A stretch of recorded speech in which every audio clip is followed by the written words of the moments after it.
जना करना कि हाफिज़ साहब का दिल खुश करके भेज दिया और इमाम साहब का दिल तोड़ दिया। ये रमज़ान शरीफ का महीना चल रहा है।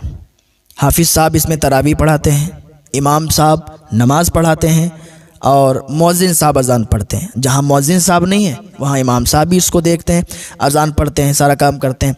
तो इस महीने में जब ख़त्म शरीफ होता है उससे पहले ही मोहल्ले वाले कुछ रुपए जमा करके, कुछ आपस में पैसे जमा करके इमाम साहब को देते हैं और हाफिज़ साहब को इनाम देते हैं। अब कुछ लोगों के जहन ऐसे होते हैं, गलत सोच होती है, वो ये समझते हैं कि यार हाफिज़ साहब आए हैं, इनका हक़ ज़्यादा है और इमाम साहब तो पूरे साल यही इमामत कर रहे हैं, इनका हक़ कम है। देखिए हाफिज़ साहब आते हैं एक महीने के लिए तरावी पढ़ाने के लिए। मैं उनको बुरा नहीं कह रहा हूँ, मेरी तरफ से कोई बुरा ना समझे। मैं ये कहना चाह रहा हूँ कि हाफिज़ साहब आते हैं, उनका हक़ है, आपने उनको दिया।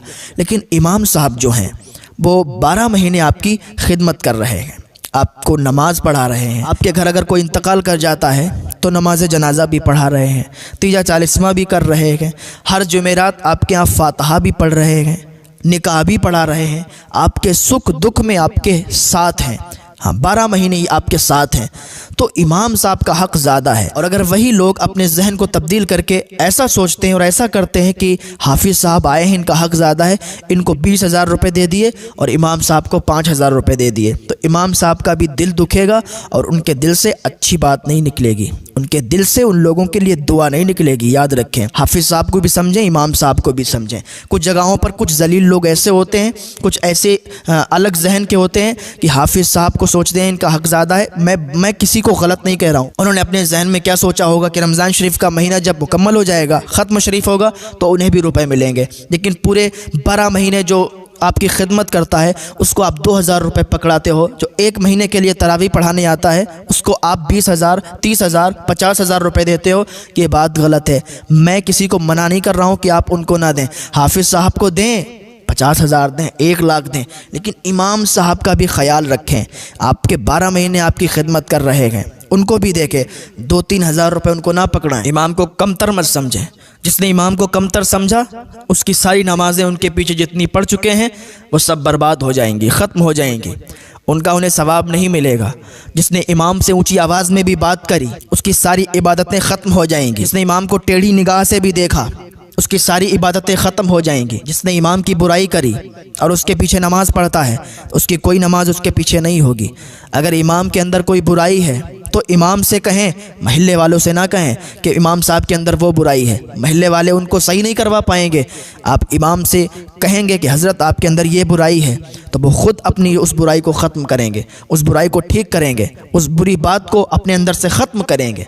तो इमाम की अगर कोई गलती हो जाए तो महल्ले में ढिंढोरा ना पीटना। इमाम से कोई गलती हो जाए, इमाम साहब से चुपके से जाके कहना, हज़रत आपके अंदर ये ख़राबी है, आप इसको सही कर लें। तो इमाम साहब जाहिर से बात सही कर लेंगे। लेकिन कुछ जलील किस्म के लोग होते हैं, इमाम से ऊंची ज़बान में बात करते हैं, इमाम को उंगली दिखाते हैं।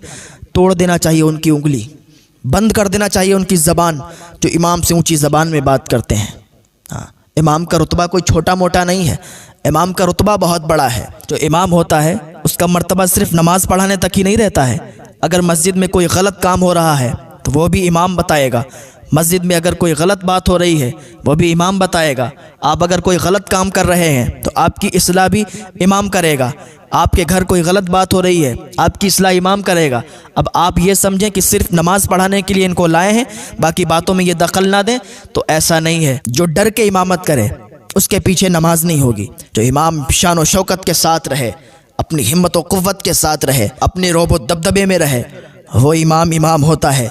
उसके पीछे नमाजें पढ़ो, उसके पीछे नमाज होगी। जो इमाम लोगों के कहने पर चले उसके पीछे नमाज नहीं होगी। मुक्तदी इमाम के कहने पर चलना चाहिए, इमाम मुक्तदियों के कहने पर नहीं। इमाम का रुतबा बड़ा आला है, मुतवल्ली हो, सदर हो, कोई भी उनको ये हक़ नहीं है कि वो इमाम साहब से कहें कि आप मस्जिद में झाड़ू लगा दें, वो इमाम साहब से कहें आप मस्जिद की लाइट बंद कर दें, वो इमाम साहब से कहें आप गंदगी साफ़ करें। इमाम का रुतबा बड़ा आला है। ये सारे काम तो मुतवल्ली, सदर और मस्जिद के कारकुनान के होते हैं। सफाई करने का हक़ मस्जिद के कारकुनान को है, महल्ले वालों को है कि वो आके सफाई करें, वो आके चटाई बिछाएं, वो आके मस्जिद की लाइटें बंद करें, खोलें। हाँ, वो आके सारा मस्जिद का काम करें। इमाम का ये हक़ नहीं है। इमाम सिर्फ नमाज पढ़ाएगा और कोई बुरी बात अगर आपके अंदर है वो आपको बताएगा सही करने के लिए। आप कोई गलत काम कर रहे हैं वो आपको रोकेगा। हाँ, तो रमज़ान शरीफ के महीने में ख़ासकर इमामों का ख्याल रखें। हाफिज़ को अगर आप पेश करें तो इमाम साहब का भी ख्याल रखें, इमाम साहब को भी उसी हिसाब से दें। ऐसा ना करना कि हाफिज़ साहब का दिल खुश करके भेज दिया और इमाम साहब का दिल तोड़ दिया। जो लोग अल्लाह की राह में ख़र्च करने वाले होते हैं, इमाम साहब को देने वाले होते हैं, वो कभी भी इमाम साहब से ऊंची ज़बान में बात नहीं करते हैं, अदब के दायरे में रह के बात करते हैं, क्योंकि वो उनको देने वाले होते हैं, उनका हक़ छीनने वाले नहीं होते हैं। हाँ, याद रखना ये बात। और एक बात और याद रखें, जो इमाम को सताने वाले होते हैं, जो इमाम से ऊंची ज़बान में बात करने वाले होते हैं, वो हर वक्त परेशान रहते हैं। उनके घर में परेशानी होती है, उनके अंदर परेशानी होती है, क्योंकि उनका दिल घुटन में रहता है। अल्लाह ताला उनके दिल में घुटन पैदा कर देता है जो इमाम से ऊंची ज़बान में बात करता है, जो इमाम को सताता है। हाँ, याद रखना ये बात, उनके दिल में घुटन होती है, क्योंकि जो अल्लाह का जिक्र कर रहा है, लोगों को अच्छी बातें बता रहा है, लोगों को दीन की बातें बता रहा है, और अगर आप उसको बुरा कहें, उस पर उंगली उठाएं, उससे ऊंची ज़बान में बात करें, उसके रास्ते में अड़ंगा डालें, तो आपके दिल में घुटन नहीं होगी तो फिर क्या होगा। हाँ, वो एक बुज़ुर्ग के किसी ने थप्पड़ मार दिया।